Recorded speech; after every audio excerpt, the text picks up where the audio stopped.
Hello दोस्तों, आप सभी का स्वागत है मैकेनिकल फोरम फॉर यू में। तो दोस्तों, आज हम लोग क्लास 10th का काफ़ी इम्पोर्टेंट चैप्टर पढ़ने वाले हैं।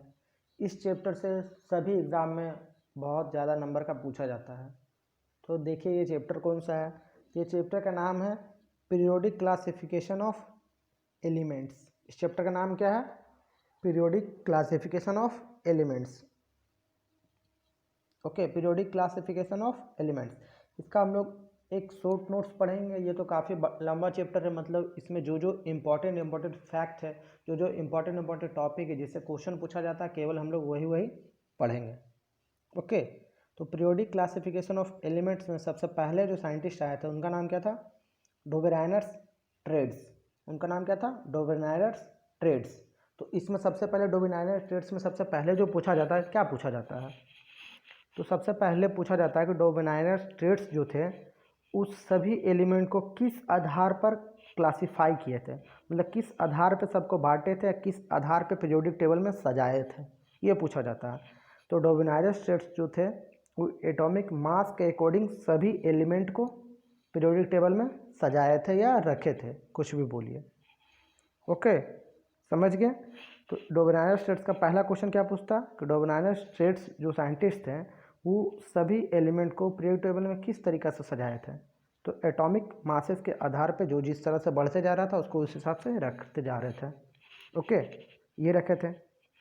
दूसरा दूसरा इससे क्या पूछा जाता है?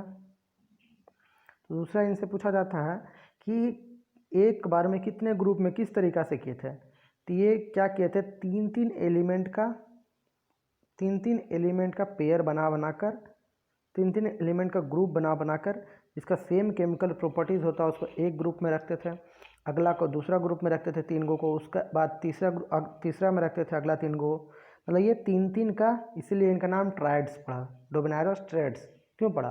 क्योंकि ये तीन एलिमेंट को पकड़ के एक एक ग्रुप में जिसका सेम केमिकल प्रॉपर्टीज़ है उसको रखते जा रहे थे, इसीलिए। और इनका ये भी कहना था उस तीन एलिमेंट में जो बीच वाला एलिमेंट होगा उसका जो एटॉमिक मास होगा वो बाकी दो जो सबसे फर्स्ट में जो सबसे लास्ट में है, जब वो दोनों का हम अर्थमेटिक मीन निकालेंगे, अर्थमेटिक मीन मतलब दोनों को जोड़ के अगर भागा दो करेंगे उसका जो वैल्यू आएगा वो बीच वाला का एटॉमिक मास के बराबर आएगा। ओके, मतलब इनका ये कहना था कि बीच वाला जो एलिमेंट लेंगे, मिडिल एलिमेंट लेंगे, उसका जो मास होगा वो सेम होगा बाकी दो का अर्थमेटिक मीन का। इसका मतलब क्या हुआ?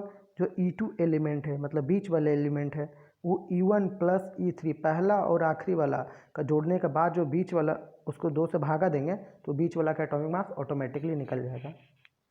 इनका यही कहना था। तो डोबेराइनर्स ट्रेड्स में हम लोग क्या क्या देखें? सबसे पहला, इस सभी एलिमेंट को पीरियोडिक टेबल में एटॉमिक मास के अकॉर्डिंग सजाए थे।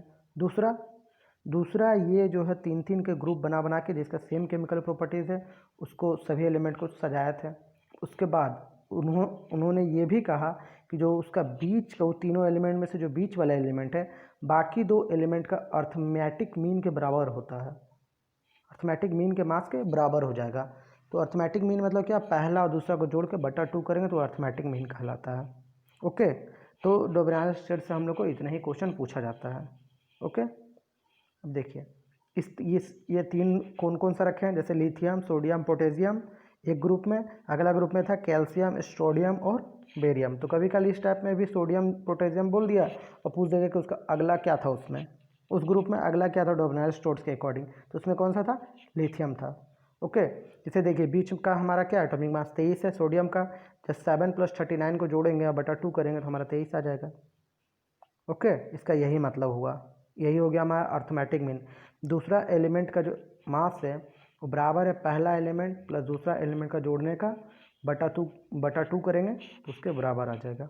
ओके, अब आगे देखते हैं अगला साइंटिस्ट जो थे वो कौन थे। तो अगला साइंटिस्ट जो थे वो न्यूलैंड्स ऑक्टेव्स लो थे। कौन थे? न्यूलैंड्स ऑक्टेव्स लो, मतलब न्यूलैंड साइंटिस्ट है जो जिन्होंने ऑक्टेव्स लो दिया था। ऑक्टेव्स नाम से ही पता चल रहा है 8 एलिमेंट का बात करेंगे। तो इन्होंने 8 एलिमेंट के ग्रुप बनाया। कितना एलिमेंट का? 8 ग्रुप का। और इन्होंने ये बताया कि जो पहला एलिमेंट है वो आखिरी, मतलब 8वां एलिमेंट से दोनों का सेम केमिकल प्रॉपर्टीज़ है, फिर उसके जो 8वां होगा वो उससे सेम होगा। ओके, इस टाइप का इन्होंने अलग अलग ग्रुप में बताया। ये किस आधार पर सजाए थे एलिमेंट को एटॉमिक मतलब पीरियोडिक टेबल में? तो एटॉमिक मास के अकॉर्डिंग न्यूलैंड्स ने भी सारे एलिमेंट को पीरियोडिक टेबल में सजाया था। ओके, इसमें क्या बोला था कि फर्स्ट एलिमेंट जो है उसका सेम केमिकल प्रॉपर्टीज़ 8वां एलिमेंट में पाया जाएगा, फिर वो 8वां के उसके अगले 8वां में इससे सेम प्रॉपर्टी पाया जाएगा, फिर उसके 8वां से अगले 8वां में सेम केमिकल प्रॉपर्टीज़ पाया जाएगा। इसका यही कहना था। ठीक, इसी को हम लोग ऑक्टेव्स म्यूजिक बोलते हैं। सारे गामा पाधानी से करके होता है ना, 8वां में फिर रिपीट होता है, उसी तरह इसीलिए इसको हम लोग ऑक्टेव्स म्यूजिक भी बोल देते हैं। ओके, और न्यूलैंड्स ने टोटल कितने एलिमेंट को अरेंज किया था? तो न्यूलैंड्स ने टोटल 56 एलिमेंट्स को अरेंज किया था। न्यूलैंड्स टोटल कितना एलिमेंट को अरेंज किया था? 56। तो न्यूलैंड्स ऑक्टेव्स लॉ से हम लोग को इतना ही पढ़ना था। जितना भी क्वेश्चन पूछा जाएगा इसी से रिलेटेड पूछा जाएगा। वो किस आधार पर सजाया था? एटॉमिक मास के आधार पर। उसमें उसने कितना के एलिमेंट का पेयर बनाया था? 8वां का। पहला जो था वो 8वां से मैच करता है। केमिकल प्रॉपर्टीज ये ऑक्टेव्स म्यूजिक के रूप में समझाए थे और 56 एलिमेंट के बारे में बताया था। अब मैनलिव्स पीरियोडिक टेबल। तो मैनलिव्स इसके बाद वाले जो साइंटिस्ट आए वो मैनलिव्स आए। ओके ये भी एटॉमिक मास के आधार पे ही हमारा जितना भी अरेंजमेंट किया पीरियोडिक टेबल का एटॉमिक मास ऑफ एलिमेंट्स के अकॉर्डिंग ही इन्होंने भी सजाया। ये टोटल 63 एलिमेंट्स के बारे में बताए थे और ये जो थे सभी एलिमेंट को 7 पीरियड और 8 ग्रुप में बांटे थे। किस में बांटे थे? 7 पीरियड्स और 8 ग्रुप्स। पीरियड्स मतलब एक पीरियड, दूसरा पीरियड, तीसरा पीरियड, ये हो गया पीरियड। ग्रुप मतलब एक ग्रुप, दूसरा ग्रुप, तीसरा ग्रुप। ग्रुप मतलब वर्टिकल और पीरियड मतलब हॉरिजेंटल। ओके, पीरियड मतलब हॉरिजेंटल, ग्रुप मतलब वर्टिकल। तो मैनलिव्स में हम लोग क्या देखें कि ये जितने भी एलिमेंट को पीरियोडिक टेबल में जो सजाया था वो एटॉमिक मास के अकॉर्डिंग सजाए थे। इन्होंने टोटल 63 एलिमेंट्स को सजाए थे। इन्होंने 7 पीरियड्स और 8 ग्रुप्स बनाए थे। ओके, पीरियड्स को हॉरिजेंटल और ग्रुप्स को वर्टिकल बोले थे। वर्टिकल मतलब ऐसे, हॉरिजेंटल मतलब ऐसे। ओके, अब आगे देखते हैं आगे क्या है। इनका कुछ एडवांटेजेस और कुछ डिसएडवांटेजेस था। तो इनका डिसएडवांटेज क्या था कि आने वाले इन्होंने सभी जगह को नहीं फिल किया था। पीरियोडिक टेबल में इन्होंने कुछ कुछ जगह छोड़ दिया था और ये बोले थे कि भविष्य में यहाँ पर किसी और को भरा जाएगा, कोई और एलिमेंट इसके जगह आकर बैठेगा। इनका यही कहना था। इनका एक और अच्छा काम क्या था कि नोबल गैस को इन्होंने सेपरेट रख दिया था। नोबल गैस जो था उसको सभी को सेपरेट कर दिया था, मतलब उसको एक अलग से रख दिया था। नोबल गैस मतलब जो किसी के साथ रिएक्शन ना करता हो, जिसको इनर्ट गैस से बोलते हैं, जैसे helium, neon, krypton, xenon. Okay, ये सबको एक अलग ग्रुप में रखा दिया। अभी का मॉडर्न पीरियोडिक टेबल में ये ग्रुप नंबर 18 में रखा हुआ है। ओके, तो ये मैनलिव्स ने भी यही काम किया था, नोबल गैस को सबको सेपरेट कर दिया था। अब आगे देखिए, इसका कुछ डिसएडवांटेजेस भी था।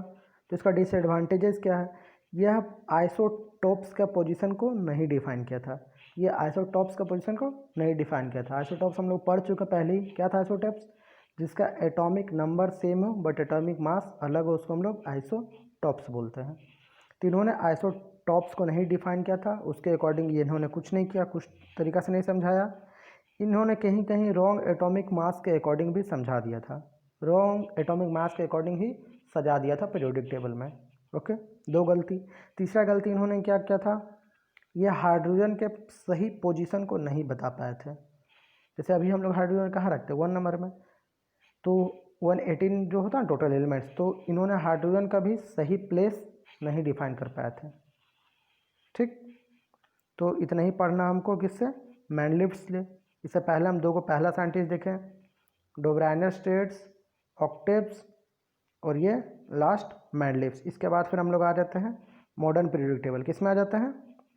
मॉडर्न पीरियोडिक टेबल, मतलब जो मॉडर्न मतलब जो अभी चल रहा है पीरियोडिक टेबल उसमें। इसको बनाने वाले कौन थे? इसको बनाने वाले थे हेनरी मोशले।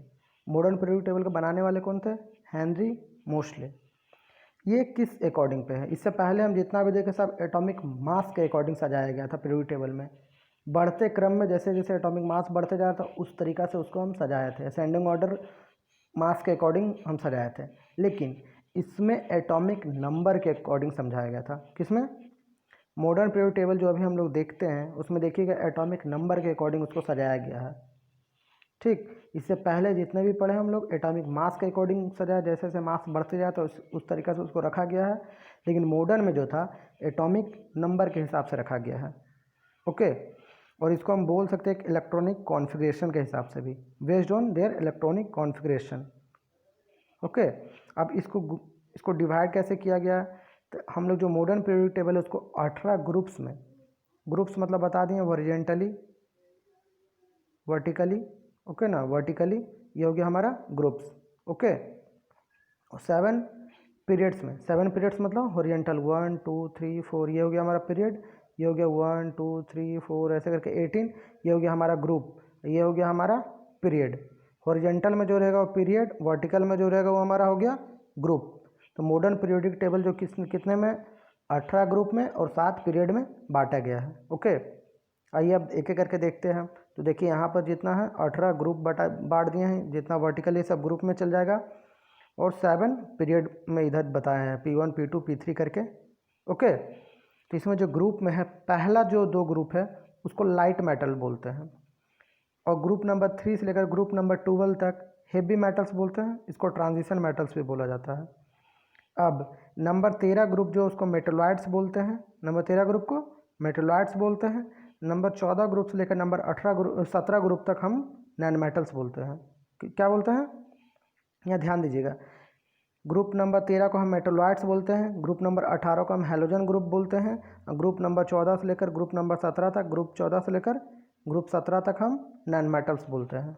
ओके, ग्रुप 14 से लेकर ग्रुप 17 तक नॉन मेटल्स हो जाएगा, 13 नंबर मेटलॉइड्स होता है, और 18 नंबर हम हैलोजन ग्रुप्स में रखते हैं।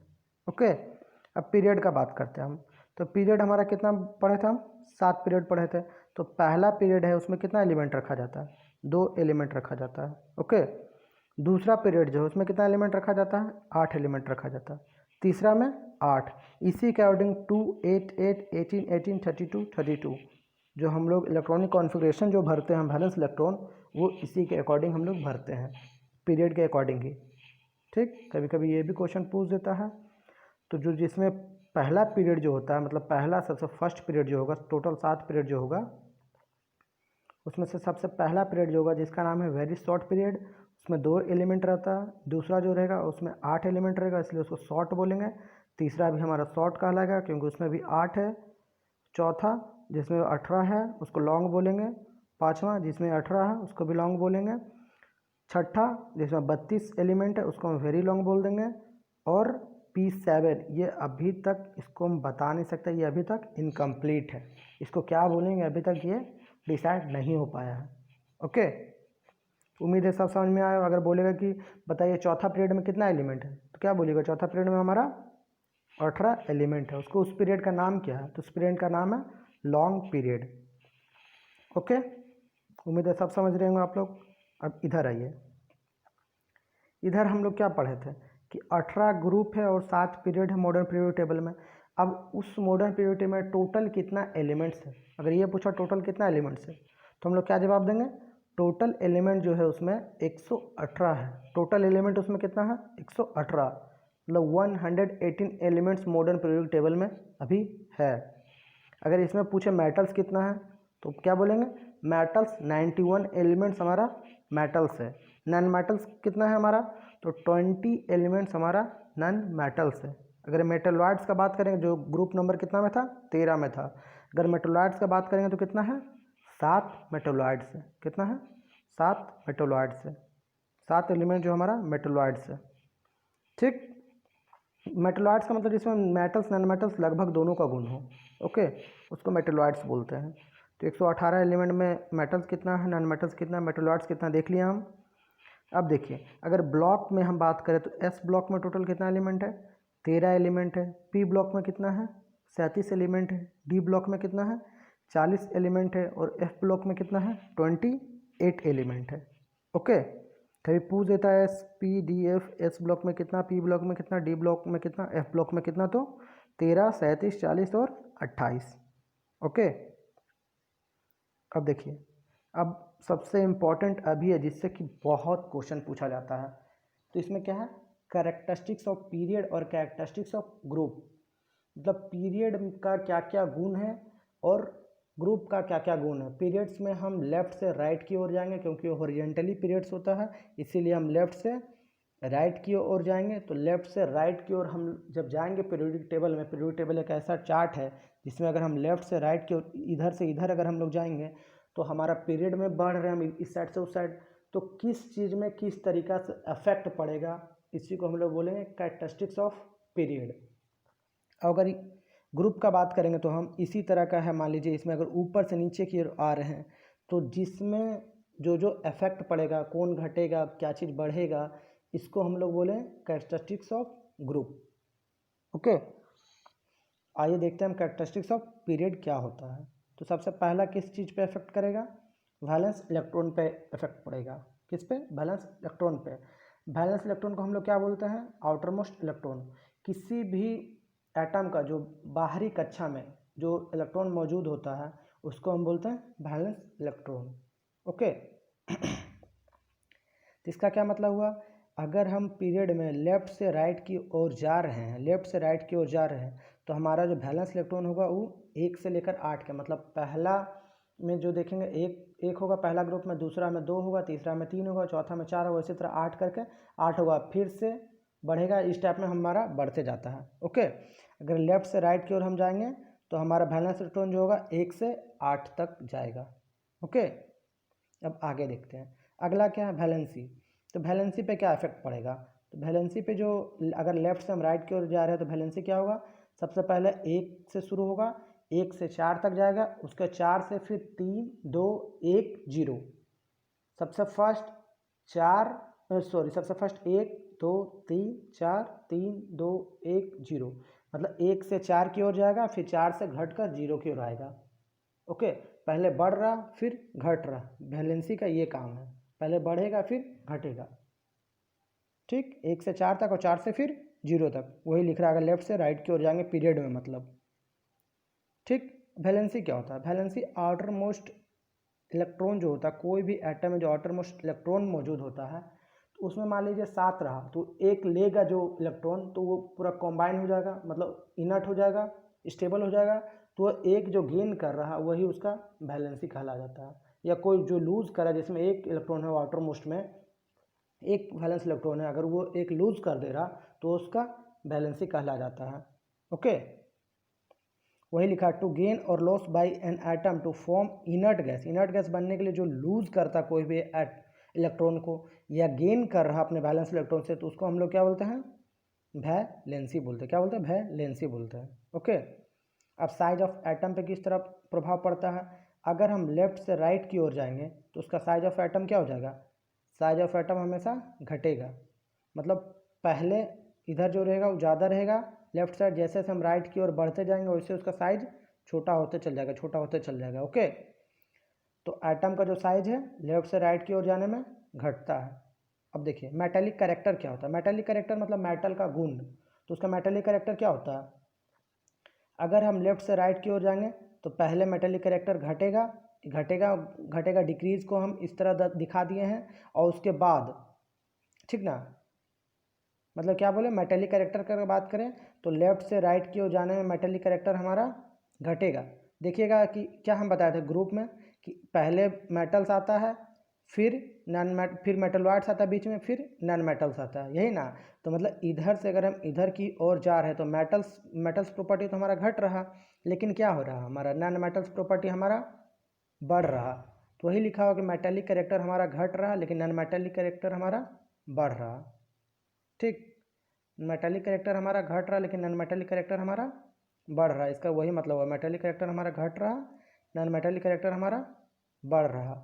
ओके, अब आगे देखिए, आगे क्या, केमिकल रिएक्टिविटी क्या होता है, तो लेफ्ट से राइट की ओर जाने पर केमिकल रिएक्टिविटी जो होता है हमारा पहले डिक्रीज करता है फिर इंक्रीज करता है। केमिकल मतलब रिएक्टिविटी मतलब कौन कितना ज़्यादा रिएक्टिव है, तो पहले डिक्रीज करता है फिर हमारा इंक्रीज करता है। ओके, अब nature of oxides, nature of oxides क्या होता है, अगर हम लोग लेफ्ट से राइट की ओर जाएंगे तो बेसिक नेचर ऑक्साइड्स जो होता है डिक्रीज करेगा और एसिडिक नेचर हमारा इंक्रीज करेगा। कैसे, बेसिक नेचर मतलब बेसिक ऑक्साइड्स में हम किसके बताए थे ने, बेसिक नेचर ऑक्साइड्स जो मेटल रहता है वो बेसिक रहता है और जो नॉन मेटल रहता है वो एसिडिक रहता है। अगर ये चीज़ आपको नहीं पता तो हम पिछले वीडियो में एसिड बेस सॉल्ट्स में इसको पढ़ा चुके हैं, वहाँ जाकर उस वीडियो को देख लीजिएगा अच्छे से, वहाँ सब समझ में आ जाएगा। ओके, तो मेटल ऑक्साइड जो होता है बेसिक नेचर का होता है, तो हम इधर से जब इधर की ओर जाएंगे तो मेटल से हम नॉन मेटल्स की ओर बढ़ रहे हैं, तो नॉन मेटल्स ऑक्साइड क्या होता है, एसिडिक नेचर का हो, तो बेसिक नेचर हमारा घटेगा, डिक्रीज करेगा, और एसिडिक नेचर हमारा इंक्रीज करेगा। ओके, यहाँ भी वही बेसिक नेचर घट रहा है और एसिडिक नेचर बढ़ रहा। ठीक, यहाँ इस चीज़ को भी लिख दिए कि बेसिक नेचर ऑक्साइड जो होता है मेटल रिएक्शन से बनता है, और एसिडिक नेचर ऑक्साइड जो बनता है नॉन मेटल के रिएक्शन से बनता है। ओके, अब इसी से जो सबसे ज़्यादा एग्जाम में पूछा जाता है नेचर ऑक्साइड्स के अकॉर्डिंग, तो एक होता है, इस पॉइंट को जरूर वेरी वेरी इंपॉर्टेंट समझ के इसको अच्छे से याद कर लीजिएगा, एम्फोटेरिक नेचर ऑक्साइड्स। तो एम्फोटेरिक नेचर ऑक्साइड्स क्या होता है, तो एम्फोटेरिक नेचर ऑक्साइड जो होता है इसमें एसिडिक और बेसिक दोनों गुण पाया जाता है। ओके, एम्फोटेरिक नेचर ऑक्साइड्स उस तरह के ऑक्साइड को बोलते हैं जिसमें एसिडिक और बेसिक दोनों गुण पाया जाता है, उसको हम लोग एम्फोटेरिक नेचर ऑक्साइड्स बोलते हैं। जिसमें एसिडिक नेचर और बेसिक नेचर दोनों पाया जाता है उसको हम एम्फोटेरिक नेचर ऑक्साइड्स बोलते हैं। इसका कुछ एग्जाम्पल है ZnO Al2O3 SiO2। Okay, ZnO Al2O3 और SiO2, zinc oxide, aluminium oxide और सिलिकॉन ऑक्साइड। ओके, इसका ही एग्जाम्पल है। ठीक, अब हम लोग किसका पढ़ेंगे, ग्रुप का कैरेक्टरिस्टिक्स, मतलब ऊपर से नीचे की ओर आने में हमारा क्या क्या प्रभाव पड़ता है। तो सबसे पहले हम देखेंगे वैलेंस इलेक्ट्रॉन में, तो वैलेंस इलेक्ट्रॉन्स क्या होगा, वैलेंस इलेक्ट्रॉन ऊपर से नीचे की ओर आने में कुछ प्रभाव नहीं पड़ता, वो सेम का सेम ही रहेगा। बहुत ही इंपॉर्टेंट है कैरेक्टरिस्टिक्स का, पीरियड कैरेक्टरिस्टिक और ग्रुप से बहुत क्वेश्चन पूछा जाता है। तो वैलेंस इलेक्ट्रॉन इसमें क्या होता है, सेम होता है, जब ऊपर से नीचे की ओर आएंगे तो वैलेंस इलेक्ट्रॉन सेम होगा। ओके, वैलेंसी की बात करें तो हम वैलेंसी भी सभी ग्रुप का सेम होता है, जब ऊपर से नीचे की ओर आएंगे तो सबका सेम वैलेंसी होगा। ओके, साइज ऑफ एटम, जब ऊपर से नीचे की ओर आएंगे तो हमारा साइज ऑफ एटम क्या करता है, हमारा इंक्रीज करेगा। इधर क्या देखे थे हम, इधर हमारा डिक्रीज कर रहा था, लेकिन जब इधर ग्रुप में जब ऊपर से नीचे की ओर आएंगे तो हम हमारा क्या हो जाएगा, साइज ऑफ एटम इंक्रीज करेगा। ओके, मेटेलिक कैरेक्टर क्या करेगा, हमारा मेटेलिक कैरेक्टर भी जब हम ऊपर से नीचे की ओर आएंगे तो हमारा इंक्रीज करेगा, मेटेलिक कैरेक्टर भी हमारा इंक्रीज करेगा। केमिकल रिएक्टिविटी क्या होगा, तो केमिकल रिएक्टिविटी अगर मेटल का बात करें तो मेटल में केमिकल रिएक्टिविटी बढ़ेगा, मतलब वो और जितना ज़्यादा नीचे आते जाएंगे उतना ज़्यादा रिएक्शन करने को इच्छुक रहेगा, उतना मेटल वो ज़्यादा जल्दी रिएक्शन करेगा। ओके, लेकिन नॉन मेटल में क्या होगा, ठीक अपोजिट, नॉन मेटल वाला जो होगा डिक्रीज करेगा। अब नेचर ऑफ ऑक्साइड्स में क्या होगा, तो नेचर ऑफ ऑक्साइड में एसिडिक बेसिक कुछ नहीं होगा, इसमें नो चेंज होगा, इसमें क्या होगा, नो चेंज होगा। ओके, तो दोस्तों काफ़ी मेहनत से वीडियो बनाया है, अगर वीडियो पसंद आता हो तो लाइक शेयर सब्सक्राइब जरूर करें। इस वीडियो में इतना ही, धन्यवाद, मिलते हैं अगले वीडियो में।